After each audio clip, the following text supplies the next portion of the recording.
Hello student, science विषय के अंतर्गत आज हम देख रहे हैं धातुओं का परिष्करण। यानी हमको जो अयस्क प्राप्त होते हैं तो अयस्क से हम धातुओं को कैसे निकाल सकते हैं, तो उस विधि को हम देखेंगे।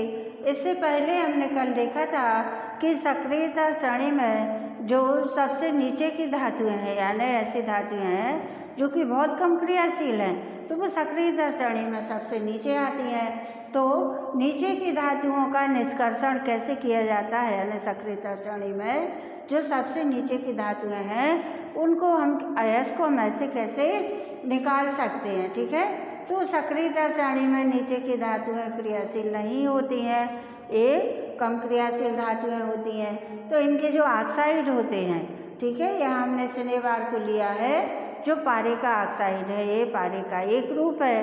तो शनिवार जो होता है ये पारे का ऑक्साइड है। इसको जब हम गर्म करते हैं, इसको थोड़ा सा गर्म करने पर ही इसमें से ऑक्सीजन जो मिली रहती है तो ऑक्सीजन अलग हो जाती है और शुद्ध पारा धातु प्राप्त हो जाता है। तो यानी जो कम क्रियाशील धातुएं हैं तो उनका निष्कर्षण हम आसानी से कर सकते हैं, क्योंकि ये क्यों कर सकते हैं, क्योंकि ये अनक्रियाशील होती हैं। ठीक है, यानी ये किसी अन्य तत्वों से क्रिया नहीं करती हैं और इनके जो ऑक्साइड होते हैं उनको केवल गर्म करने से ही हम धातु प्राप्त कर सकते हैं। जैसे कि हमने पारे का ऑक्साइड लिया है, ठीक है, जो कि एक पारे का एक अयस्क है। तो इसको गर्म करने पर सबसे पहले मर्क्यूरिक ऑक्साइड बन जाता है और जब मर्क्यूरिक ऑक्साइड को HgO मर्क्यूरिक ऑक्साइड को जब गर्म करते हैं तो उसमें से ऑक्सीजन अलग हट जाती है और पारा या मरकरी हमको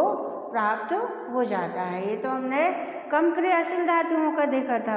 आज हमको देखना है सक्रियता श्रेणी में जो ऊपर की धातुएं हैं, यानी जो सक्रियता श्रेणी में जो अधिक क्रियाशील धातुएं हैं तो उनको हम कैसे निकाल सकते हैं। तो अभिक्रियाशीलता श्रेणी या सक्रियता श्रेणी जो आती है तो उसमें ऊपर जो धातुएं होती हैं जैसे कि सोडियम है, पोटेशियम है, मैग्नीशियम है, ये सारी धातुएं कैसी होती हैं, ये बहुत ही क्रियाशील धातुएं कहलाती हैं। ये सक्रियता श्रेणी में सबसे ऊपर आती हैं। पहले आता है पोटेशियम, फिर आता है सोडियम, फिर आता है कैल्शियम, फिर आता है मैग्नीशियम। तो ये बहुत क्रियाशील धातुएं होती हैं। तो इनकी ये विधि आसान नहीं है, तो इनको केवल गर्म करके इनको यौगिकों से प्राप्त नहीं किया जा सकता है। ठीक है, तो इनके लिए क्या किया जाता है कि इन धातुओं को विद्युत अपघटन द्वारा प्राप्त किया जा सकता है। यानी इन धातुओं के जो क्लोराइड होते हैं तो क्लोराइड में विद्युत प्रवाहित करके इनका अपचयन नहीं होता है। इनको हम केवल गर्म करके इन धातुओं को प्राप्त नहीं कर सकते। अपचयन यानी केवल इनको गर्म करने से हम प्राप्त नहीं कर सकते हैं। इनके जो क्लोराइड होते हैं, यानी क्लोराइड यानी किसी धातु के साथ में क्लोराइड का मिला होना, जैसे मैग्नीशियम धातु के साथ में क्लोराइड Cl का मिला होना MgCl2, सोडियम धातु के साथ में क्लोराइड Cl का मिला होना NaCl, पोटेशियम धातु के साथ में क्लोराइड का मिला होना KCl, और इसी तरह से सोडियम, पोटेशियम और मैग्नीशियम, इन सब धातुओं के साथ में जब क्लोराइड क्रिया कर लेता है तो ये उनके क्लोराइड कहलाते हैं। तो इनका जो क्लोराइड होता है तो उसमें विद्युत प्रवाहित की जाती है। इन धातुओं के संग में जो क्लोराइड मिले होते हैं तो उसमें क्या किया जाता है, उसमें विद्युत प्रवाहित की जाती है। ठीक है, और इनके जो क्लोराइड होते हैं उनको पहले जलीय अवस्था में या गलित अवस्था में लाया जाता है। क्यों लाया जाता है, क्योंकि जो ठोस अवस्था होती है, ठोस अवस्था में कण गति नहीं करते, यानी इधर से उधर चलते नहीं हैं, गति नहीं करते हैं, मूवमेंट नहीं होता है ठोस अवस्था में कणों का। तो ठोस अवस्था से इनको पहले गलित अवस्था में लाया जाता है, यानी इनको या तो पानी में घोल दिया जाता है या इनका घोल बना लिया जाता है। ठीक है, तो उसमें जब हम विद्युत प्रवाहित करते हैं तो उसमें इनके जो कण होते हैं, जैसे धनावेशित कण है और ऋणावेशित कण है, तो वो क्या हो जाते हैं कि वो उसमें उन कणों का उनमें गति प्रदान हो जाती है, न कण इधर उधर गति करने लगते हैं। तो इस तरह से इनके जो गलित अवस्था है इनके क्लोराइड की, उसमें विद्युत प्रवाहित करके विद्युत अपघटन की विधि द्वारा हम इन धातुओं को प्राप्त कर सकते हैं। तो बच्चों यहाँ आप देख सकते हो सोडियम धातु है, तो सोडियम क्लोराइड एक ही धातु है, उसको पहले हम घोल के रूप में प्राप्त करते हैं और जब उसको पानी में उसका घोल बना लेते हैं उसके बाद में उसमें हम विद्युत प्रवाहित करते हैं। ठीक है, तो विद्युत प्रवाहित करने से सोडियम धातु में से इलेक्ट्रॉन निकल जाता है, तो सोडियम आयन हमको अलग प्राप्त हो जाता है। ठीक है, और जो क्लोराइड होता है और विद्युत प्रवाहित करने से क्लोराइड भी हमको अलग प्राप्त हो जाता है। तो इस तरह से विद्युत प्रवाहित करने से सोडियम धन आयन अलग प्राप्त हो जाते हैं और उसमें जो क्लोराइड आयन है वो अलग प्राप्त हो जाते हैं। तो ये विद्युत अपघटनी विधि कहलाती है। इसको ऐसे उच्च धातुएं इतनी क्रियाशील होती हैं कि इनको हम सामान्य ताप पर गर्म करने से अपचयित नहीं होती हैं, तो इनको सामान्य ताप पर गर्म करने से हम इनसे धातुएं प्राप्त नहीं कर सकते हैं। लेकिन इन धातुओं के जो क्लोराइड होते हैं, KCl है, CaCl है, MgCl है, ठीक है, तो इनके NaCl है, तो इनके गलित विलयन में हम जब विद्युत प्रवाहित करते हैं तो उससे ये धातुओं के जो धनायन है यानी जो धनावेशित धातु है वो हमको प्राप्त हो जाती है और इनमें जो क्लोराइड है ऋणावेशित वो अलग इनसे निकल जाते हैं। तो जो धनावेश है वो ऋण प्लेट पर एकत्रित हो जाते हैं और जो ऋण आवेशित कण है वो धन प्लेट पर एकत्रित हो जाते हैं। धन प्लेट को एनोड कहा जाता है और जो ऋण प्लेट होती है ऋण प्लेट को कैथोड बोला जाता है। तो इस तरह से इनमें विद्युत प्रवाहित करके हम इनको प्राप्त कर सकते हैं। अब इधर हम देख रहे हैं कि इनमें मतलब इन धातुओं का परिष्करण या विद्युत अपघटनी प्रक्रिया क्या है। तो यहाँ तो हमने आपको सोडियम क्लोराइड का बता दिया। अब हम यहाँ देख रहे हैं कॉपर सल्फेट का विद्युत अपघटन कैसे किया जा सकता है। तो जैसे कॉपर है, जिंक है, टिन है, निकेल है, स्नेवार है, गोल्ड और सोना आदि धातुओं को हम किस विधि के द्वारा प्राप्त कर सकते हैं। इन धातुओं को हम विद्युत अपघटनी विधि यानी विद्युत प्रवाहित करके इन धातुओं का पहले घोल बनाते हैं, फिर उसमें 2 प्लेटें लगाते हैं, एक धन प्लेट होती है, एक ऋण प्लेट होती है। फिर उस तार में हम इलेक्ट्रोड जो होते हैं उनमें कुंजी लगाते हैं और उनमें सेल लगाते हैं। फिर उनमें जैसे ही हम विद्युत प्रवाहित करते हैं तो विद्युत प्रवाहित करने से जो ऋण आवेशित कण है वो धन प्लेट पर इकट्ठे हो जाते हैं और जो धन आवेशित कण है वह ऋण प्लेट पर इकट्ठे हो जाते हैं। तो इसको विद्युत अपघटनी विधि या विद्युत परिष्करण विधि इसको बोला जाता है। तो यहाँ आप चित्र देख रहे हो कि हमने एक बड़ा बीकर लिया है, उसमें सबसे पहले हमने 2 प्लेटों को लगाया है। तांबे धातु की 2 प्लेटें हैं, तांबे धातु की ये 2 प्लेटें हैं। इसमें जो ऋण प्लेट है यहाँ आप देख सकते हो ऋण लिखा हुआ है, तो इसमें जो ऋण प्लेट है वो क्या कहलाती है, वो कैथोड कहलाती है और जो धन प्लेट है धन प्लेट एनोड कहलाती है।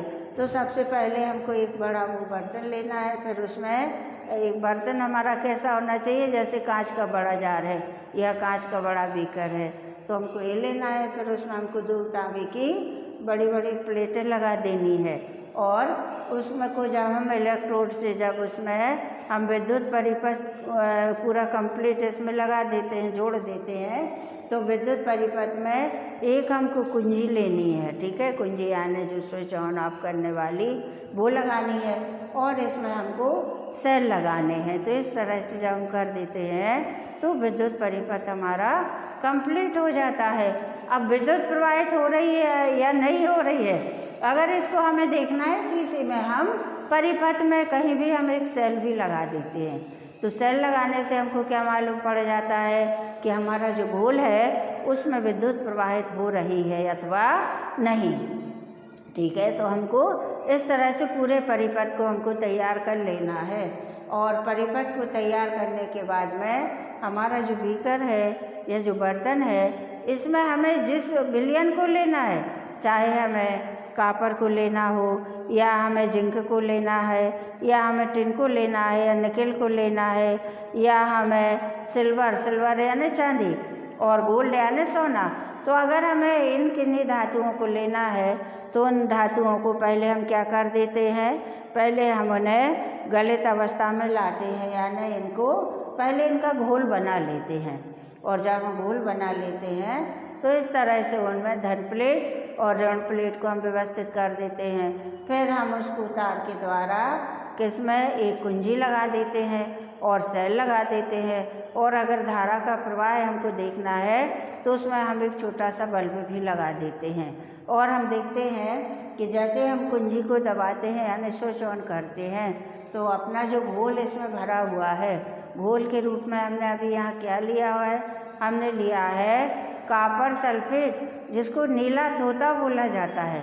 तो घोल के रूप में हमने यहाँ कॉपर सल्फेट का विलयन लिया है, ठीक है। तो कॉपर सल्फेट का विलयन जब हम लेते हैं और इसमें जो विद्युत प्रवाहित करते हैं, तो विद्युत प्रवाहित करने से जो कॉपर सल्फेट की जो अशुद्धियाँ हैं, ठीक है, इसको हम Cu यहाँ लिख दे रहे हैं। तो यहाँ जो कॉपर सल्फेट है, इस प्लेट के आसपास जो कॉपर सल्फेट है वह यहाँ से निकल के, क्योंकि कॉपर पर कौन सा आयन होता है, कॉपर पर धन आयन होता है, तो यहाँ से ये कॉपर सल्फेट अशुद्धि के रूप में यहाँ से निकल आता है। और ये जो ऋण प्लेट है, ऋण प्लेट यानी जो कैथोड है, तो कैथोड की प्लेट की तरफ कॉपर सल्फेट प्रवाहित होने लगता है और यहाँ आके इस तरह पे आ जाता है, ठीक है। तो ये कॉपर सल्फेट यहाँ एकत्रित हो जाता है। कॉपर कहाँ पर, इस तरफ यहाँ से निकलता है और इस तरह पे आ जाता है, ठीक है। तो हम देखते हैं कि कॉपर सल्फेट जो कि जिस पर कि धनावेशित होता है या धनायन होता है, तो वह ऋण प्लेट पर एकत्रित हो जाता है और यहाँ से निकल के, और इसमें से जो सल्फेट आयन होते हैं, ठीक है, सल्फेट आयन प्लस प्लेट की तरफ आ जाते हैं। और इसमें जो अशुद्धियाँ होती हैं कॉपर सल्फेट यानी नीला तोता, तो इस विलयन में जो अशुद्धियाँ होती हैं, तो कुछ अशुद्धियाँ घुलित रूप में जो होती हैं, यानी जो इस विलयन में घुलने वाली होती हैं, तो वो अशुद्धियाँ इस विलयन में घुल जाती हैं। और कुछ अशुद्धियाँ इस विलयन में ऐसी होती हैं, जो हमने कॉपर सल्फेट का घोल लिया तो उसमें कुछ अशुद्धियाँ ऐसी होती हैं जो कि इसमें अवलेय होती हैं, विलयन में, जल में है या अन्य विलायक हैं, उनमें अवलेय होती हैं। तो जो अवलेय अशुद्धियाँ होती हैं वो यहाँ एनोड पंख के रूप में, यानी इसकी जो तल्ली है, यहाँ आप देख सकते हो कि हमने इस यहाँ पे इस भाग में अशुद्धियाँ यहाँ इकट्ठी हो जाती हैं, तो यहाँ नीचे जो अशुद्धियाँ एकत्रित हो जाती हैं उनको अपद्रव्य कहते हैं, ठीक है, या अपक्षेप भी उनको बोल सकते हैं। अशुद्धियाँ तो हम बोलते हैं उनको अपद्रव्य या अपक्षेप के रूप में भी हम बोल सकते हैं। तो अशुद्धियाँ जो होती हैं वह पात्र में नीचे इकट्ठी हो जाती हैं और इनको हम कहते हैं एनोड पंख। तो इस तरह से बच्चों हमने देखा कि जो सक्रियता श्रेणी में जो अधिक सक्रिय तत्व होते हैं, अधिक सक्रिय पदार्थ होते हैं, उनको हम केवल उपचयन करके उनको प्राप्त नहीं कर सकते हैं। उनको प्राप्त करने के लिए हमें विद्युत अपघटन की विधि को उपयोग में लाना पड़ता है, यानी इनका घोल बनाने के बाद में उनमें जब हम विद्युत प्रवाहित करते हैं तो विद्युत प्रवाहित करने से हम देखते हैं कि अशुद्धियाँ निकल जाती हैं। और ये जो कॉपर का सल्फेट का जो कॉपर है, तो कॉपर कहाँ इकट्ठा हो जाता है, ऋण प्लेट की तरफ आकर्षित होता है और एक कैथोड पर एकत्रित हो जाता है। तो इस तरह से कॉपर सल्फेट से शुद्ध कॉपर को हम विद्युत अपघटन की विधि के द्वारा प्राप्त कर सकते हैं। और जो घुलित अशुद्धियाँ होती हैं, घुलित अशुद्धियाँ इस विलयन में आ जाती हैं। ये हमने नीले रंग का इसलिए बनाया है क्योंकि कॉपर सल्फेट जो है नीला तोता कहलाता है और इसको जब हम पानी में घोलते हैं तो ये नीला विलयन हमको प्राप्त होता है। इस तरह का जो हमने कलर बनाया हुआ है, इस तरह का विलयन हमको प्राप्त होता है, ठीक है। तो जो अशुद्धियाँ होती हैं वो तो इसमें घुल जाती हैं और कुछ अशुद्धियाँ जो इसमें घुलती नहीं हैं वो इसके नीचे अवद्रव्य के रूप में या अपक्षेप के रूप में इस बर्तन की तल्ली में एकत्रित हो जाती हैं। तो इस तरह से विद्युत अपघटन के द्वारा हम शुद्ध धातु को प्राप्त कर सकते हैं। यानी सक्रियता श्रेणी की जो धातुएं हैं, जो कम अधिक क्रियाशील धातुएं हैं, उनको हम विद्युत अपघटन की विधि के द्वारा प्राप्त कर सकते हैं।